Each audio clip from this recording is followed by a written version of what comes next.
सच्ची खुशी। एक बार की बात है, एक बार एक अध्यापक एक संपन्न परिवार के शिष्य के साथ कहीं जा रहे थे। तो उस शिष्य को कुछ मजाक सूझी, क्योंकि उसको रास्ते में किसी गरीब मजदूर के जूते दिखाई दिए। उसने अध्यापक से कहा, गुरुजी, अगर हम इन जूतों को छुपा दें तो कितना मजा आएगा। देखते हैं कि मजदूर पर इसका क्या असर पड़ता है।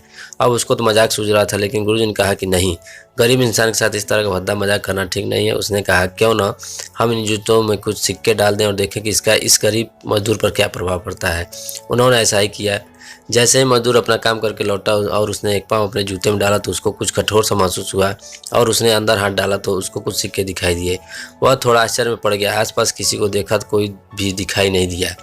वापस उसने दूसरा पैर अपने जूते में डाला और वापस उसको उसमें कुछ सिक्के दिखाई दिए।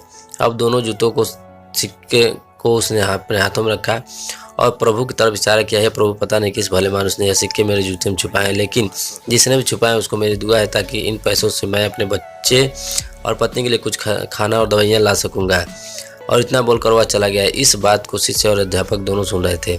अब अध्यापक ने शिष्य से पूछा कि तुम बताओ कि तुम्हें कैसा महसूस हुआ, तुम्हारे पहले वाली मजाक या मेरा यह तरीका। तो उसने कहा कि गुरुजी, मैं आपसे क्षमा चाहता हूँ। अब मुझे समझ आ गया कि सच्ची खुशी किस चीज़ में है। जब हम किसी का मजाक उड़ाते हैं तो कुछ पल का आनंद मिलता है, लेकिन इससे हमें बद्दुआ मिलती है। लेकिन अगर हम किसी की मुश्किल परिस्थिति में मदद करते हैं, जिसकी भी हम मदद करते हैं उसको भी नहीं पता कि हमने उसकी मदद की, लेकिन अंदर ही अंदर हमें पता होता है कि हमने उस इंसान की मदद की। यही सच्ची खुशी है। जब हम दूसरों को खुशी देते हैं तो हमें सच्ची खुशी मिलती है। इसी तरह खुशियाँ बांटते रहिए और लोगों की मदद करते रहिए और दान करते रहिए, जिसके भी आप काबिल हों।